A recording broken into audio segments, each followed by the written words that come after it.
Hey, welcome back, everybody. It's time once again for another episode of Sales Pipeline Radio. With that masked man behind the mic, man who wears a mask even to bed. This guy takes it seriously, Matt Hines. Well, it's scary that you know all this, Paul. First of all, hello.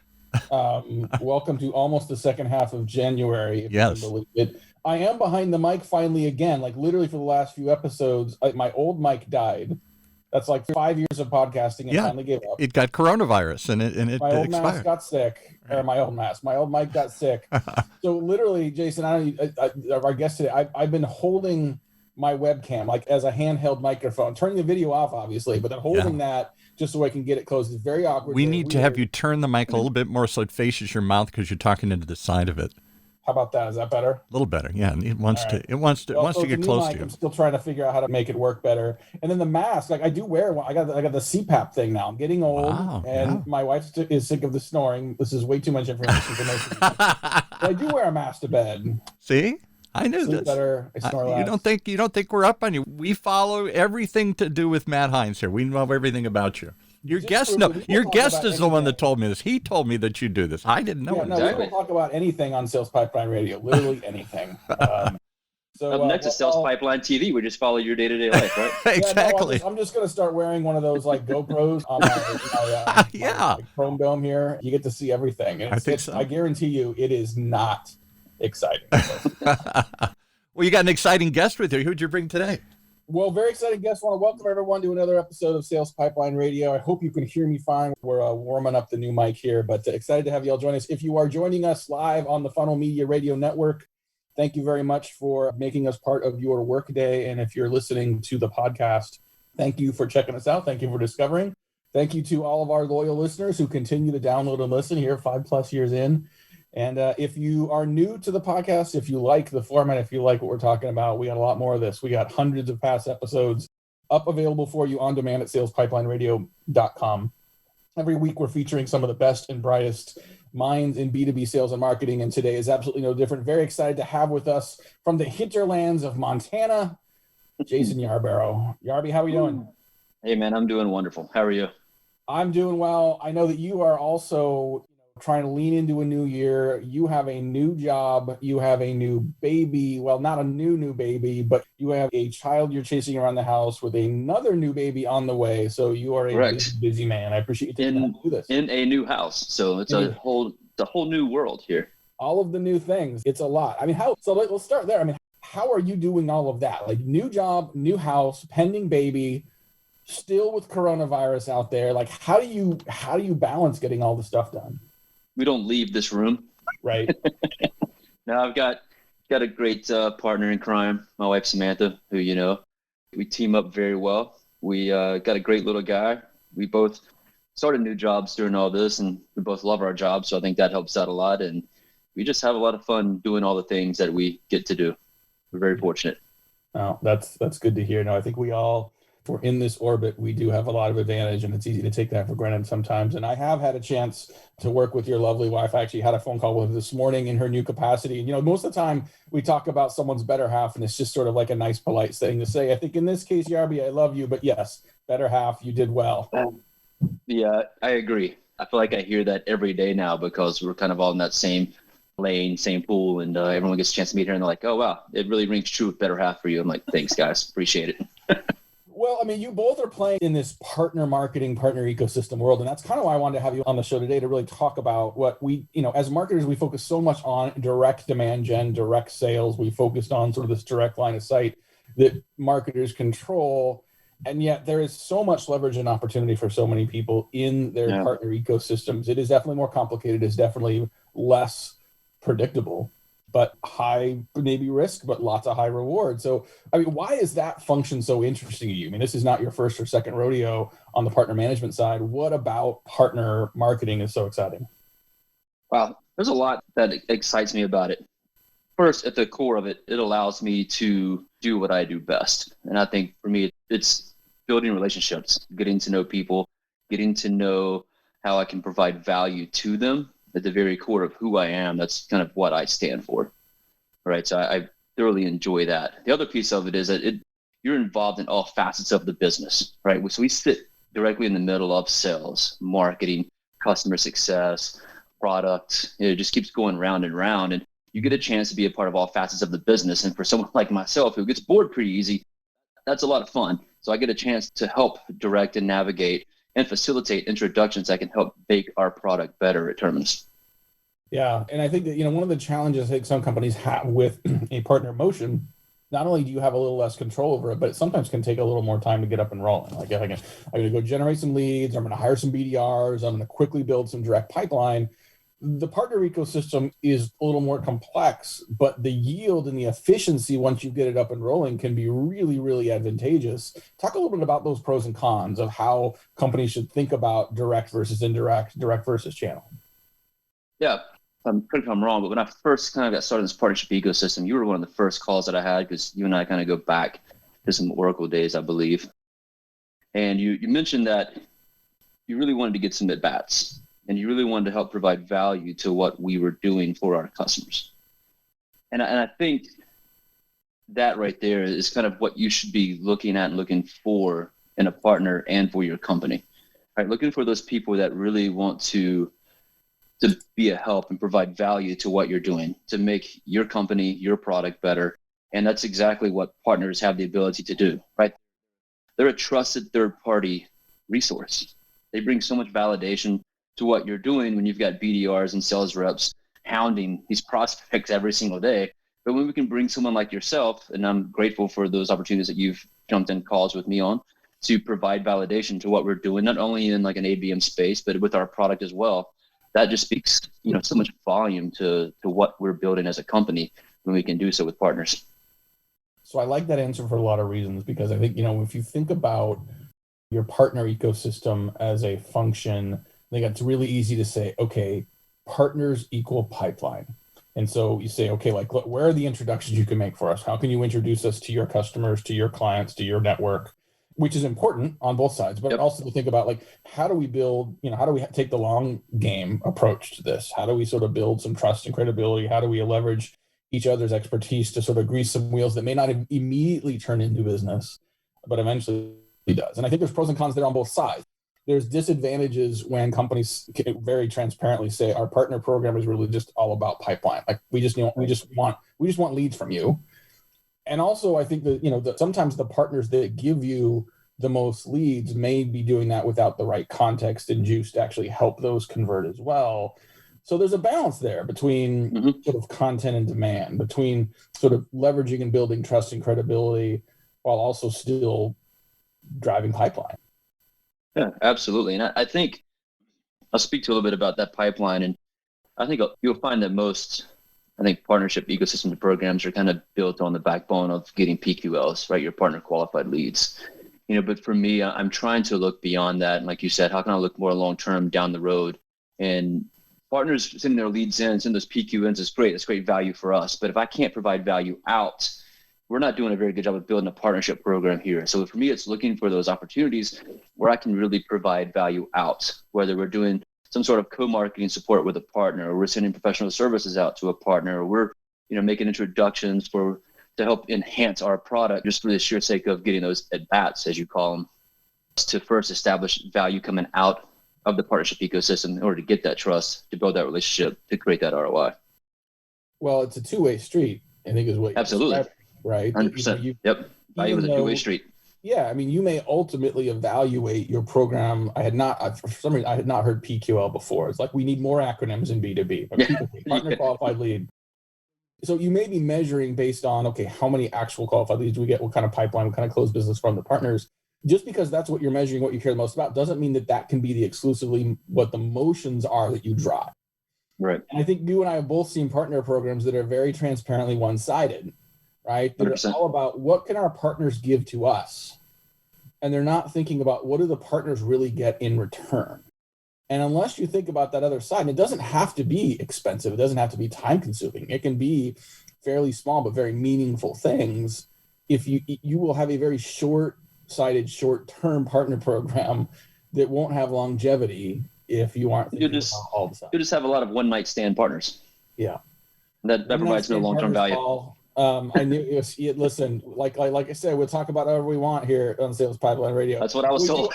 We do have to take a quick break. We got to pay some bills. We're going to be back with more with Jason Yarborough. He runs the partner ecosystem over at Terminus. We're going to talk a little bit more about the balance between partnerships, deals, chicken versus egg. What are some of the things that we're seeing working right now in the partner ecosystem world, especially in B2B? We'll be right back on Sales Pipeline Radio.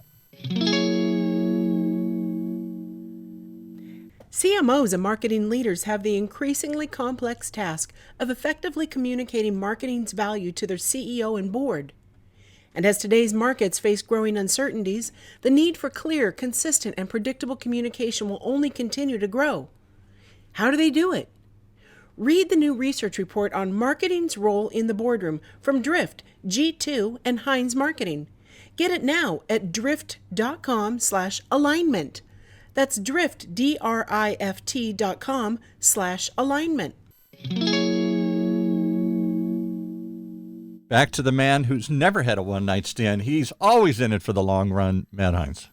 Yeah, thank you, Paul. And I have with us today on Sales Pipeline Radio the head of partner marketing ecosystem for Terminus, one of the market's leading ABM platforms, Jason Yarborough. And Jason, excited to have you continue to talk a little bit about partner ecosystem. Someone told me once we were talking about sort of partners and why some partnerships work and some don't. And they said the problem with most partnerships is that you expect the partnership to drive deals. The reality is deals drive partnerships, right? So it's really sometimes more effective, instead of creating these big programs and these big initiatives, start very tactical and go get a couple deals across the line, which will get people's attention, which will show people that you have juice, that you have relationships. And that will help get more attention to say, oh, now let's build a real partnership. How do you think about that in terms of we've talked a little bit already about building the overall partnership, but then how do we also, get it focused on deals? What's the chicken versus the egg? Which one's the egg? I think it's really, I just had a webinar kind of about this, but identifying kind of the right partner. Right? We spend a lot of time focusing on like what our ICP is for a business, but we don't spend a lot of time focusing on what the IPP is, if we're going acronyms, your ideal partner profile. And, for me, it's looking at those partners. So, I'm coming into a program that had a few partners already. Who's leaned in already? Who's interested and kind of who's there, ready to step into that relationship? And how can you nurture that to the point of getting a win? A win can be, how can they help influence a deal? How can you do some co-marketing with them? How can they best support you in your new role? How can you best support them coming in as a new guy? So it's looking for those small wins out the gate with those people that are leaned in. And then from there, how do you rinse, wash, repeat? Yeah. And let's talk a little bit about sort of sometimes the mixed nature of working some of those partner ecosystems as well. So you will have partners that are working with you as well as your competitors. We at Heinz Marketing have done great work with you guys at Terminus. There are other ABM players out there, and there are other agencies out there, right? So, there shouldn't be an expectation that, well, if we're going to work with you guys, you can't work with anybody else that does anything like us. And yet you got to figure out how to tread lightly sometimes around that. How do you think about that ecosystem where the lanes cross a little bit? Yeah, that's something that I think about quite often. One that I kind of butted up against last week. But really, there's really no exclusivity amongst these tech partnerships, right? Everyone's kind of dancing in somebody else's space.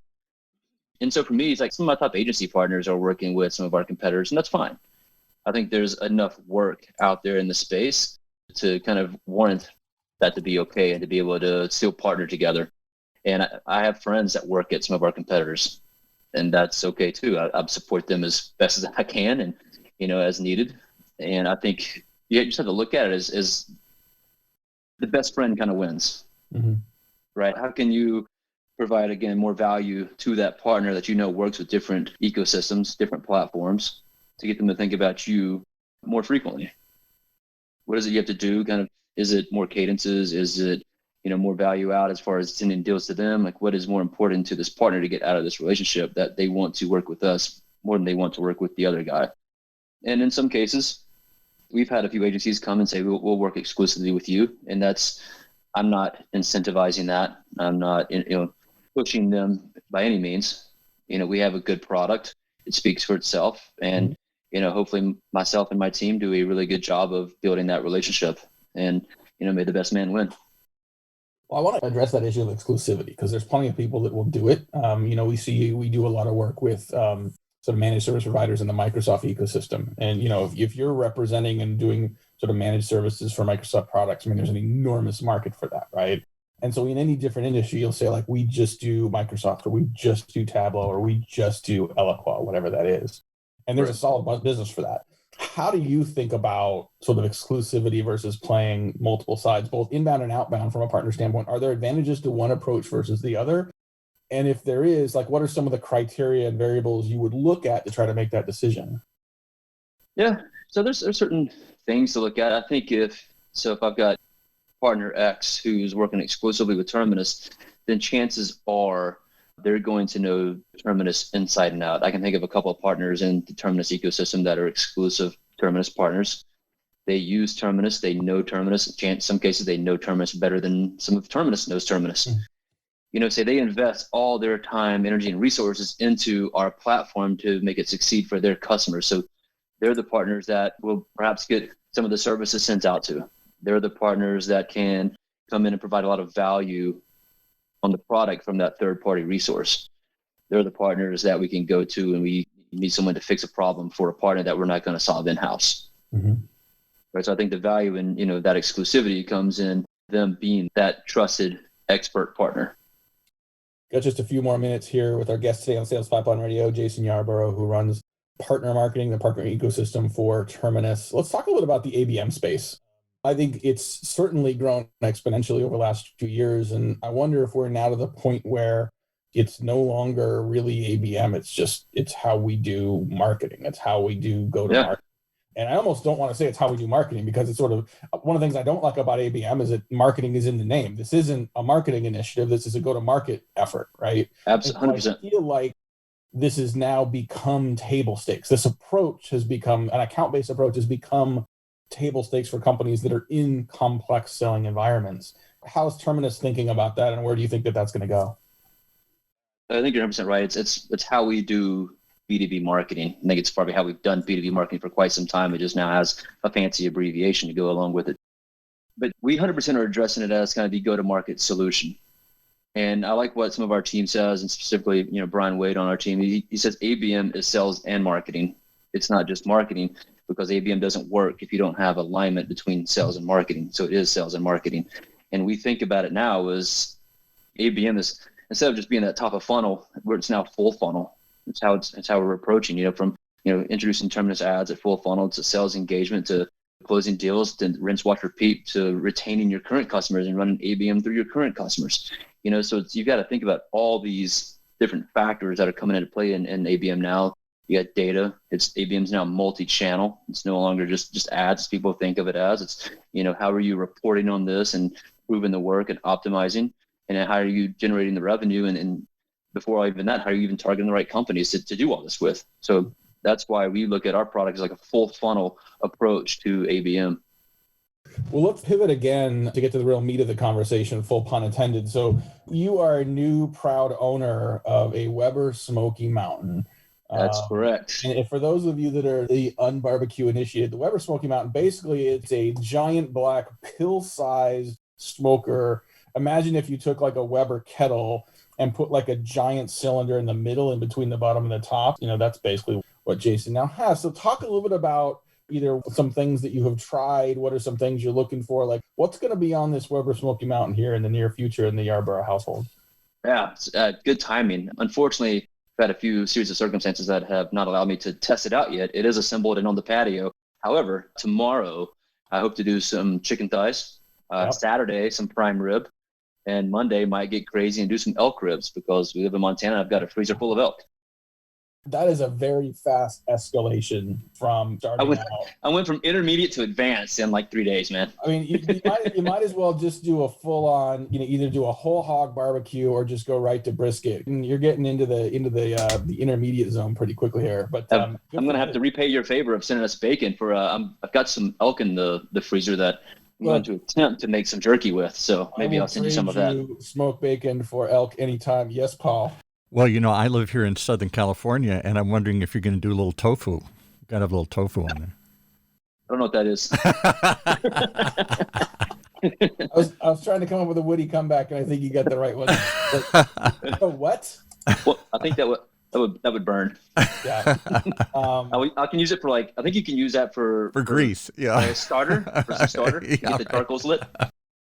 I don't know. A lot of tofu eaters I here. I have not had the opportunity to cook elk here. I will say, my advice to any sort of new barbecue folks are start with chicken and pork butt, right? Because they're very forgiving. Like you can smoke a chicken, like smoking a half chicken, especially if you marinate it in advance, whether it's just a dry marinade or whether there's a adobo, cadobo. I think I'm totally mispronouncing it, but it's like a blood orange marinade you can get from like the Hispanic and Latin supermarkets. I got to tell you guys, I've smoked lots of things. I've never smoked a pork's butt, so that's all I can tell you. Well, it's part of the shoulder, Paul. Thanks for. I'm just gonna try to. Do you roll it, or how does it light well, or? Well, we had ABM virgins or one night stands. We're covering all the bases here. Okay. No, I think pork shoulder. It's really hard to screw it up because part of the goal is it's going to take you got a good size 10, 12 pound pork shoulder. At 225, 250, it's going to take a good 10, 12 plus hours. And the rule of thumb is once it gets to about 190, you want to let it sit there for a while. So it's going to self-baste. It's going to keep its moisture. If you keep it on for 24 hours, you're screwed. But there's a higher margin of error if you're doing the pork shoulder. Jason, would you try and let him in on the joke that in Southern California, smoking something has a whole different connotation than what he's thinking about here? I knew where you were at. So I will. I know we only got a couple more minutes. Someone once got me, and this maybe speaks to either my SoCal pop culture or more my marijuana naivete. Someone got me an apron that said "smoke meat every day." And I did not get the joke for a very long time. I'm like, okay, yeah, that's a great idea. I love smoking meat. And then I finally, I happened to be in the car and was listening to that song. And the very, yes. I'm gonna get Paul when I smoke that. That's right. Get it now. Get it. Okay, well, everybody to different strokes for different folks here. That's all I can say. I got a freezer full of elk, Paul. And Matt, does it taste like chicken? Everybody always says everything that isn't chicken tastes like chicken. Alligator tastes like chicken. Whatever. I don't know. Everybody just says alligator it tastes like. Kind of does. Yeah. It's more like beef. I would say. More like beef. We do a lot of it here. I gotta figure out how to. It is a little more gamey. So I've not cooked elk, but I've had elk. We have a friend who's a federal biologist, and he does a lot of hunting. And we have occasionally done bacon for elk sausage trades. And elk sausage is phenomenal. So good. I'm going to send you some. I got to figure out your method of mailing frozen meat, but I'll figure it out and send you some. We'll figure it out. Well, this has been a lot of fun. We've gone clearly a bunch of directions. That's what I'm good for. From a one-night stand to to smoking all sorts of stuff here. The dating lives of partner ecosystems. Well, if you're still listening, thank you so much for joining us on another fun episode of Sales Pipeline Radio. Thank you, Jason Yarborough. From Terminus for joining us today. Good luck this year in the new gig. Good luck with the new baby and the new house, all the new things. It's a new year, so we're all doing it. Well, thank you very much, everyone, for listening. On behalf of my great producer, Paul, this is Matt Hines. Thanks for joining us on another eventful episode of Sales Pipeline Radio. And with that, we wrap up another episode of Sales Pipeline Radio right here on the Funnel Radio channel for at-work listeners like you.